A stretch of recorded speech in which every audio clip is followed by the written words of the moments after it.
Hey everyone. Well, as all of you know, it's that time of year again. You know, the time when the old fake Christmas trees are starting to be brought out. And you know, for me, a fake Christmas tree, it's always been some downsides to it. There's, when you want to seal it up, you have to put rolls and rolls of duct tape just all over the box just to keep things out. And then you have to go store it out in the middle of nowhere because you don't have, who has room in their house for this giant box that it takes to store a tree in? I mean, so after you put the rolls and rolls of duct tape on it to keep it sealed up tight, you got to tug, and sometimes that doesn't even work. There's times where you find all sorts of things. I mean, look in this one.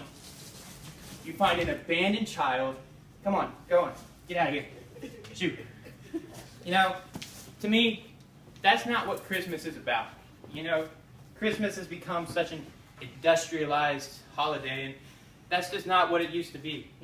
So whatever happened to the wonderful real trees, the ones where you'd go out and you'd chop down a tree with your family and you'd bring it back home to your log cabin or wherever you might live. So we're going to look at some of these reasons why fake trees, well, they're really not all they're cracked up to be.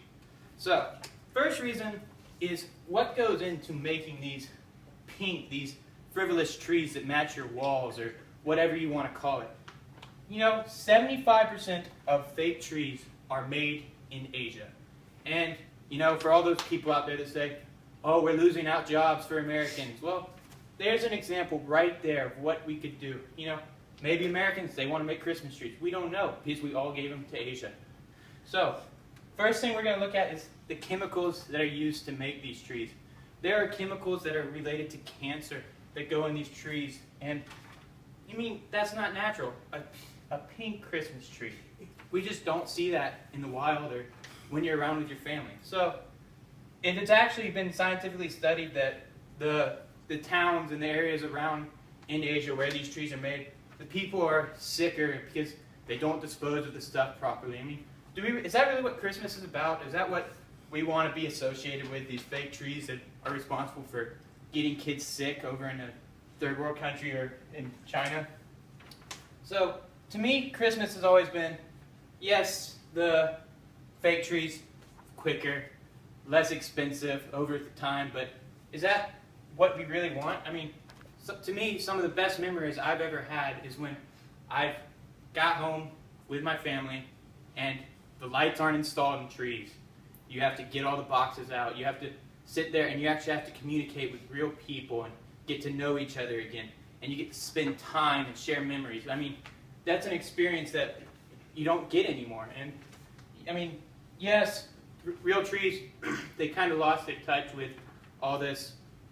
You go and you buy when you don't go out and chop them down. And I think that's kind of how they're modernizing real trees into this aspect. But when you have your real tree, and yes, you get it all out and everything, I think the beauty that you can see from actually something that you put time and effort into over something that's pre-made and you just stick stuff on, I think it outweighs anything that you have. People actually buy this and put it up in their house. I just don't see that as anything that could represent what Christmas really is. And so, for me, Christmas trees are one of the most essential parts in Christmas itself. When you walk into someone's house and you don't know what's the focal point, or you're missing something in that room, sometimes to me a Christmas tree is a great way to do that. And I think a Christmas tree can speak a lot about your family. And do you really want this to be what your family is? Something that's pre-made and you don't like to put a lot of work into, something that is just made with toxic chemicals and just not natural, compared to something that is filled with love, care, affection, maybe personal ornaments or stuff that you've been collecting over the years, not something that's been sewn into it from someone you didn't even know. So to me, Christmas can be, real trees can always be grown, and you can always go out and find them anywhere. These will cost money, and yes, they're less expensive over time, but once you buy them, you're stuck with them. I mean, a real tree, you get a tree one year and you're like, you know what, we can get a bigger tree this year. I can go out and buy a bigger tree without having to sell my old tree and do that. And don't even get me started on disposing. Because we can go out and have a bonfire and invite family over for miles and with a real tree. But with a fake tree, well, you might just find an abandoned child in your tree. And no one wants that.